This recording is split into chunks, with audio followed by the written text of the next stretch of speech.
Download the Z5 app now. आसावरीला लागली गौतमची उष्टी हळद. वेषांतर करून जय आणि गौतम आसावरीच्या हळदीच्या कार्यक्रमात घुसले. झी मराठीच्या सनई चौघडे या मालिकेत सध्या आसावरी आणि गौतम बांदेकरची लगीनघाई सुरू आहे. पण आसावरीचं प्रेम गौतम खानोलकरवर असतं. आसावरी आणि गौतमचं लग्न लावायचं असा प्रण जय आणि शर्वरीने केला असतो. पण आता आसावरीला गौतमचीच उष्टी हळद लागावी म्हणून त्यांनी मस्त प्लॅन केलाय. जय आणि गौतम दोघंही कार्यक्रमात दाढी लावून वेषांतर करून येतात. कोणालाही ओळखता येणार नाही असा त्यांचा लुक असतो. जय लाईट्स घालवतो आणि ती संधी साधून गौतम आसावरीला हळद लावतो. शर्वरी आणि जयचा हा प्लॅन सक्सेसफुल होतो. शरू गमतीत जयच्या गालाला सुद्धा हळद लावते. तर गौतम बांदेकरला त्यांच्यावर पुन्हा एकदा संशय येतो. त्याची यावर काय रिॲक्शन असणार आता हे पाहणं महत्त्वाचं ठरणार आहे.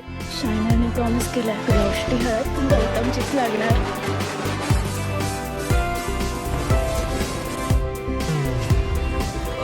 प्रत्येक गोष्टीचा मुहूर्त ठरलेला असतो. कमाल शायनर. मालिकेत आपण बघतोय की आसावरी आणि गौतमला एकत्र आणता आणता जय आणि शर्वरीमध्येही जवळीक होते. याशिवाय गौतम बांदेकरचं खरं रूप काय आहे हे शोधायचा शर्वरी प्रयत्न करते. गौतमचं आधी एक लग्न झालंय हे गेल्या भागात पाहायला मिळालं. पण शर्वरी हे घरच्यांसमोर आणू शकणार का? आसावरी गौतमचं लग्न लावता लावता जय आणि शर्वरी सुद्धा प्रेमात पडणार का हे पाहणं आता महत्वाचं आहे. तेव्हा पाहायला विसरू नका सनई चौघडे फक्त झी मराठीवर.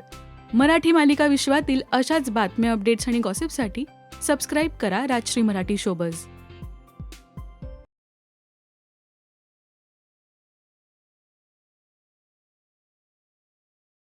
Download the Z5 app now.